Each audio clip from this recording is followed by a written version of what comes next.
TNPSC போட்டித் தேர்வுக்கு தயாராகும் அனைவருக்கும் வணக்கம்.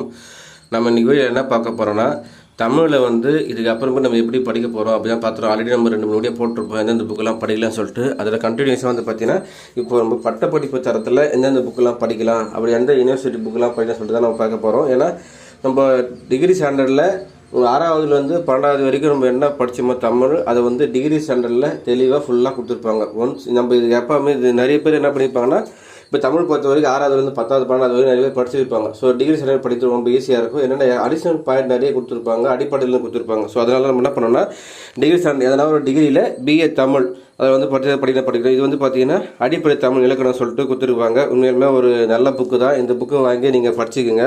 ஸோ இதில் எல்லாமே இலக்கணத்தை பற்றி ஃபுல்லாக உங்களுக்கு கொடுத்துருப்பாங்க. ஸோ இலக்கணம் 5 இலக்கணம், எழுத்து வடிவங்கள், அதுக்கப்புறம் தமிழ் எழுத்துக்கள், குறில், நெடில், பேசிக் அடிப்படையிலேருந்து ஃபுல்லாக உங்களுக்கு நல்லா கொடுத்துருக்காங்க. சொல், பகுப்பதம், பகாபதம், சொல்லின் வகைகள், பெயர்ச்சொல், அதுக்கப்புறமேட்டு திணை, பால், எண் எல்லாமே ஃபுல்லாக கொடுத்துருப்பாங்க. தொகைநிலை தொடர்கள், தொகாநிலை தொடர்கள், பண்புத்தொகை, வினைத்தொகை, ஓமைத்தொகை எல்லாமே ஃபுல்லாக உங்களுக்கு இந்த டிகிரி ஸ்டாண்டர்ட் ஒரே புக்கில் கவர் ஆகுது. ஸோ வாக்கிய வகை, இந்த வாக்கிய வகை இந்த யூனிட் தான் ரொம்ப ரொம்ப முக்கியம். ஏன்னா இந்த புத்தகத்தில் இந்த பாடத்தில் வாக்கிய வகைகள் பார்த்தீங்கன்னா ரொம்ப ரொம்ப டீப்பாக கொடுத்துருக்காங்க. உண்மையுமே ரொம்ப யூஸ்ஃபுல்லாக இருக்கும் உங்களுக்கு. வாக்கியம்னா எப்படி இருக்கும், ஏன்னா கடினமாக கேள்வி கேட்டிருந்தாங்கன்னா கண்டிப்பாக நீங்கள் எடுத்துக்காட்டு இந்த ரெஃபரன்ஸ்லாம் நீங்கள் படிக்கும் போது கண்டிப்பாக நீங்கள் ஷார்ட் பண்ணுற மாதிரி இருக்கும். ஏன் நம்ம டிகிரி ஸ்டாண்டர்ட் லெவலில் போனோம்னா, டிகிரி ஸ்டாண்டர்டில் கடுமையான லெவலில் கொடுத்துருப்பாங்க. வாக்கிய வகையில் கொஞ்சம் வித்தியாசமாக இருக்கும். ஸோ அது நம்மளுக்கு எளிமையாக படிச்சிருப்போம் 10th வரைக்கும். டிகிரி ஸ்டாண்டர்டில் கொஞ்சம் கடுமையாக இருக்கும், நல்லா படித்து புரிஞ்சுன்னு போகிற மாதிரி இருக்கும். ஸோ அதனால தான் இந்த வாக்கிய வகைக்கு மட்டும் இதில் நல்லாவே கொடுத்துருக்காங்க. அதனால் இந்த வாக்கிய வகை படிக்கணும்னா கண்டிப்பாக இந்த புத்தகம் படிங்க. அது டிகிரி ஸ்டாண்டர்ட் பிஏ தமிழ் சொல்லிட்டு இருப்பாங்க. எதனால் university, Periyar university, Madras university, எந்த யூனிவர்சிட்டி இருந்தாலும் இந்த பிஏ தமிழ் படிப்பாங்க பற்றி அவங்ககிட்ட இந்த புக்கு வாங்கி படிங்க. நீங்கள் கூட கடையில் போனால் கண்டிப்பாக புத்தகங்கள் கொடுப்பாங்க. ஃபுல்லாக அடிப்படை இலக்கணம், 5 இலக்கணம் எல்லாமே உங்களுக்கு கொடுத்துருப்பாங்க. உங்களுக்கு வாக்கிய வகைகள்லாம் சொல்ல பாடுறாங்க. கண்டிப்பாக வாக்கிய வகைகள் நல்லாவே இதில் தெளிவாக கொடுத்துருப்பாங்க. எல்லாமே இந்த பேசிக் 6வதுலேருந்து 10வதுல தமிழ் நீங்கள் படிச்சிங்கன்னா அந்த எல்லாமே மொத்தம் ஒரு 80% இந்த புத்தகத்தில் மட்டுமே கவர் ஆகுது. ஸோ இந்த புத்தகத்தை யார் படிக்கிறாங்களோ, பிஏ தமிழ் படிக்கிறாங்களோ அவங்ககிட்ட புக்கு வாங்கிக்க. இல்லைன்னா நீங்கள் கடையில் கூட நீங்கள் புக்கு வாங்கி படிக்கலாம். நீங்கள் படிக்கும்போது தெளிவாக உங்களுக்கு கொடுத்துருப்பாங்க.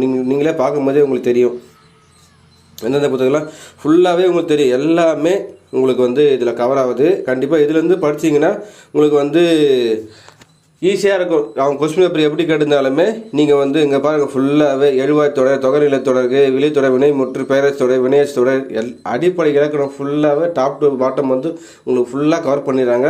உங்களுக்கு பார்த்தீங்கன்னா இதுலேருந்து படித்தாலே ரொம்ப இந்த ஒரு புத்தகம் போதும். கண்டிப்பாக நீங்கள் மேக்ஸிமம் இதில் ஒரு 80% கவர் ஆகுது. வாக்கியத்தில் பல செய்யும் தவறுகள், வாக்கியத்தில் முழு கவனம் செலுத்துக, இது எல்லாமே ஃபுல்லாக கொடுத்துருப்பாங்க. அமைப்பு வகை, தனி வாக்கியம், தொடர் வாக்கியம், கலவை வாக்கியம், தொடர் கலவை வாக்கியம் ஃபுல்லாகவே உங்களுக்கு இதில் கொடுத்துருக்காங்க. ஸோ இந்த புத்தகம் நீங்கள் வாங்கி கண்டிப்பாக நீங்கள் படிங்க. இதில் எல்லாமே ஈஸியாக கொடுத்துருப்பாங்க. உங்களுக்கு ரொம்ப கடினமாக உங்களுக்கு கொடுத்துருப்பாங்க. இலக்கியத்தின் வகைகள் ஃபுல்லாக எல்லாமே உங்களுக்கு எழுத்து இலக்கணம், சொல், பொருள், யாப்பு வேணும் 5 வகை போடணும் உங்கள் அடிப்படையில் கொடுத்துருப்பாங்க. ஃபுல்லாக நீங்கள் இந்த புத்தகத்தை வாங்கி நீங்கள் படிச்சினாலே உங்களுக்கு நிறைய உங்களுக்கு தெரிஞ்சுக்கலாம். தமிழை எந்த எப்படி இலக்கணம் எப்படி கேட்டிருந்தாலுமே உங்களால் இலக்கணம் ஃபுல்லாக ஃபுல் மார்க் வாங்க முடியும். ஸோ அதுதான் நம்ம சொல்கிறோம். ஸோ இந்த புக்கை நீங்கள் வாங்கி நீங்கள் படிங்க, கண்டிப்பாக பயன்படும். ஏன்னா இதுக்கப்புறமேட்டு எங்கேருந்து எப்படி கேட்பான்னு நம்ம சொல்ல முடியாது. அந்த மாதிரி தான் கேட்டிருக்காங்க. உயிர் சார்பெழுத்து வகைகள், உயிர்மை ஆயுதம் எல்லாமே உங்களுக்கு கொடுத்துருக்காங்க. ஸோ இதுதான் சொல்கிறேன். அடுத்ததான் நம்ம இப்போ பார்த்தீங்கன்னா வாக்கிய வரலாறு சொல்லிட்டு தனியாக ஒரு டாபிக் இந்த புத்தகத்தில் கொடுத்துருப்பாங்க. வாக்கியத்தின் வகைகள், கருத்து வகை வாக்கியம், கருத்தை பொறுத்து ஃபுல்லாக கொடுத்துருப்பாங்க.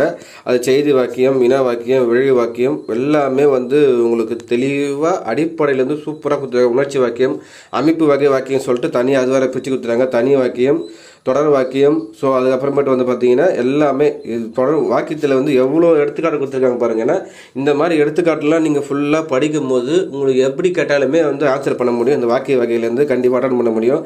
அது மட்டும் இல்லாமல் இலக்கணத்துலேருந்து ஃபுல்லாக உங்களுக்கு கொடுத்துருக்காங்க. கலை வாக்கிய வகைகளும் அமைப்பு முறைகளை சொல்லிட்டு கலவை வாக்கியம் கொடுத்துருப்பாங்க. கலவை வாக்கியத்தை பற்றி தனியாக, தொடர் கலவை வாக்கியம்னா என்ன, ஸோ உங்களுக்கு டீட்டெயிலாக பார்த்தீங்கன்னா எல்லாமே இந்த புத்தகத்தில் மட்டும் கவர் ஆகுது. இந்த வாக்கிய வகைகள் நல்லாவே இருக்குது. அது மட்டும் இல்லாமல் இலக்கணம் பொறுத்த வரைக்கும் உங்களுக்கு ஃபுல்லாகவே உங்களுக்கு கவர் ஆகுது. அதுக்கப்புறம் ஒன்றன்பால் உடன்பாடு, பலவின்பால் உடன்பாடு, அந்த மாதிரி தனித்தனியாக உங்களுக்கு அடிப்படை ஃபுல்லாக இது தவிர வேறு எதுவுமே கிடையாது. வாக்கிய வகைகளை நீங்கள் ஃபுல்லாக இதை படிச்சிங்கன்னா இதை தவிர்த்து வெளியில் எங்கேயும் போகாது. ஏன்னா அந்த கேள்வி தான் மாறுமை கண்டி, அந்த அடிப்படை வந்து கண்டிப்பாக மாறாது. அதனால் தயவு செஞ்சு இதுக்கப்புறமேட்டு இலக்கணம் பொறுத்த வரைக்கும் எதுவாக இருந்தாலும் தமிழ் பொறுத்த வரைக்கும் நீங்கள் டிகிரி ஸ்டாண்டர்ட் படிக்கிறது ரொம்ப ரொம்ப நல்லது. எங்கேருந்து கொஸ்டின் கேட்பாங்கன்னு சொல்ல முடியாது. ஏன்னா குரூப் 2 பொறுத்த வரைக்கும் டிகிரி ஸ்டாண்டர்டில் தான் சொல்லியிருக்காங்க. கண்டிப்பாக டிகிரி ஸ்டாண்டர்டில் தமிழ் கேட்குறது தான் நிறைய வாய்ப்பு இருக்குது. அதனால் டிகிரி ஸ்டாண்டர்ட் புத்தகத்தை வாங்கி கொஞ்சம் படிங்க. ஸோ இந்த வீடியோ பிடிச்சதை லைக் பண்ணுங்கள். புதுசாக பார்க்க மறக்காம சேனல் மட்டும் சப்ஸ்கிரைப் பண்ணுங்க மக்களே. தேங்க்யூ.